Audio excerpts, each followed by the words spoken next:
Hey, Kara Ustros here with RealAgriculture.com. I am here today at Commodity Classic in Orlando, Florida, and I have here with me Mike Verdonck, who is with Soil Warrior. How is it going today? Good. Thank you. So talk about this machine behind you. You have one on your own operation as well. Tell me, you're in Quebec. How does this fit into your operation?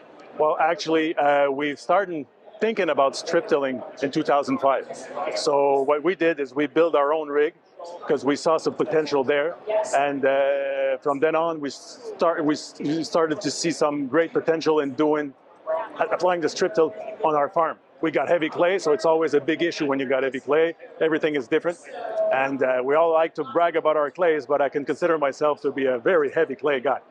That's what I got. So yeah, so with time, modifying our machines, we saw that we wanted to invest more into strip tilling. So we started to look at equipment.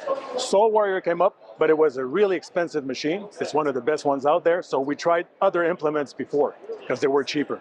And by fooling around with other implements, we found out that if we really wanted to go serious into stripping, we need to buy the real machine.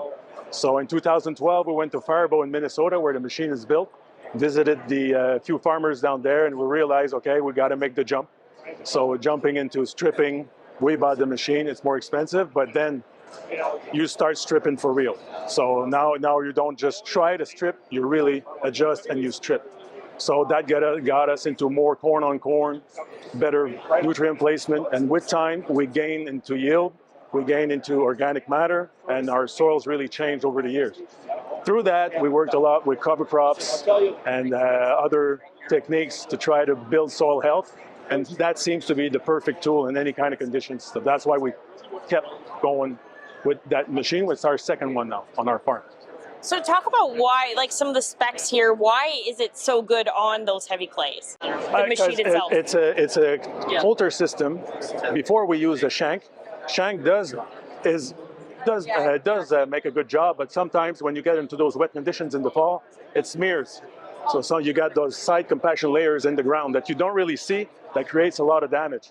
As of this, it's a straight coulter where you don't have any bottom smearing, or you don't have any smearing at all. It mixes the soil and does a great job. So for heavy clay, especially in wet conditions, I don't see a better machine. So talk about some operations that this would actually really suit for. What sort of crop growing? We talked about soils, we talked about moisture. What sort of crop conditions or residue would this work best with? We're in a tight rotation of corn and soybeans, but with time, it's not like corn, soybeans.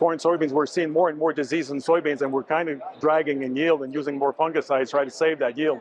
So we wanted to do more corn on corn. So that's where that machine came up. Again, we use it more for corn on corn, and that's why we can really drive through corn stalks and everything without jamming, without stopping every 2 turns to clean the machine. I mean, it really goes through heavy residues. So that's the reason why we're doing more corn. We can strip in the fall, even when it's wet conditions.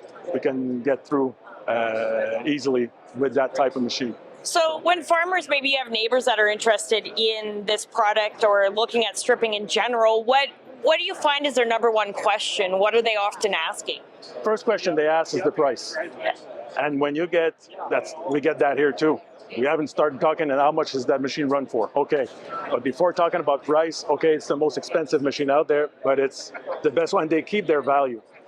So that's the main thing that I like about this. So once it's a great machine, heavy duty, and it keeps their value. So you got to make the jump, buy the machine, and then when you trade, I mean, you always have a higher value for the machine because everybody wants to buy an old one because they're so expensive. So there's the used market is really out there. So if you want to sell it, it's already sold.